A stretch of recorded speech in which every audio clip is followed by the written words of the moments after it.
आपने एक चीज़ नोटिस की होगी हमारे इस भारत देश में कि जितने भी बड़े बड़े पद हैं, चाहे वो सरकारी दफ्तरों के हों, चाहे वो प्राइवेट कंपनीज के हों, वहाँ हर जगह ब्राह्मण वर्ग के लोग ही पाए जाते हैं। और जबकि अगर दूसरी तरफ देखा जाए तो जो किसान लोग हैं या जो मेहनत कश कमाने वाले लोग हैं, उन लोगों के बच्चे हमेशा अपने गांव में ही, किसानी में ही, या फिर अपना सिर्फ रोज़मर्रा की ज़िंदगी या ज़रूरतों को पूरा करने में ही रह जाते हैं। इसका एक बड़ा कारण क्या है वो मैं आज आपको बताने वाला हूँ। देखिए, एक छोटी सी बात को समझिए कि एक पंडित का पुत्र अपने पिताजी से ये कहता है कि पिताजी मुझे पीएससी की तैयारी करनी है, कंपटीशन की कोचिंग की फीस 25,000 रुपये चाहिए।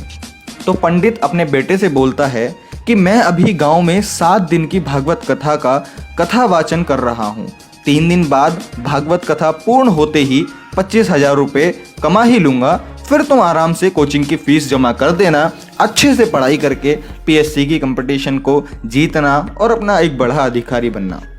वहीं पर किसान का पुत्र अपने पिताजी से कहता है कि पिताजी मुझे पीएससी की तैयारी करनी है, उसके लिए किताबें खरीदनी हैं, मुझे 10-12 हज़ार रुपये चाहिए।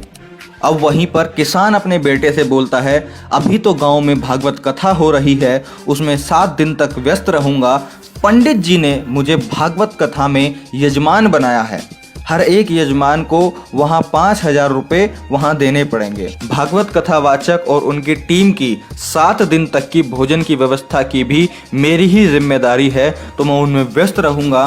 किताब खरीदने के लिए मेरे पास अभी पैसे नहीं हैं, बेटा तुम अगले साल पढ़ाई कर लेना, इस बार जैसे तैसे अपना जुगाड़ देख लो।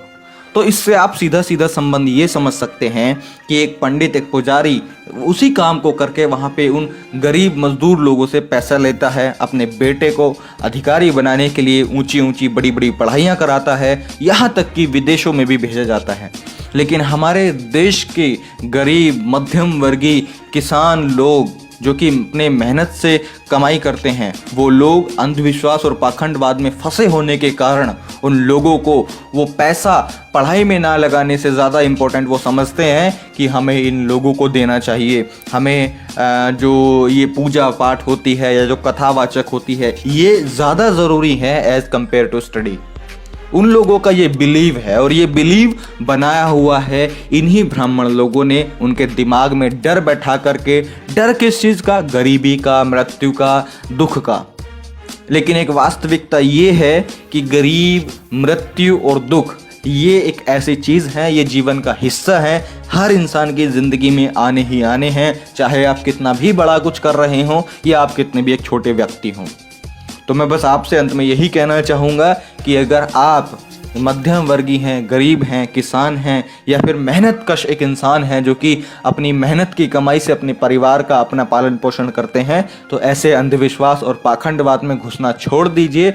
अपने बच्चों की एजुकेशन पर पैसा लगाइए, अपने बच्चों को कुछ सिखाने के लिए, कुछ भविष्य में बड़ा बनाने के लिए उस पैसे को इस्तेमाल कीजिए।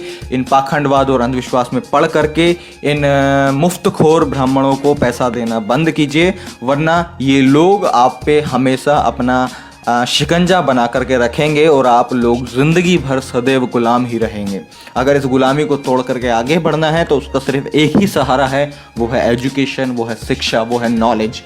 तो उस पर अपना और अपने बच्चों का फोकस बना कर रखिए। तो मैं प्रशांत बोध मिलता हूँ आपसे अगली वीडियो में। अगर ये बातें आपके दिल को लगी हो या आपको समझ में आई हो तो इस वीडियो को अपने हर व्हाट्सएप ग्रुप में हर लोगों के साथ में ज़रूर शेयर कीजिएगा। तो ठीक है, मैं प्रशांत बोध मिलता हूँ आपसे अगली वीडियो में किसी एक अगले ज़बरदस्त टॉपिक के साथ में। तब तक के लिए थैंक यू सो मच।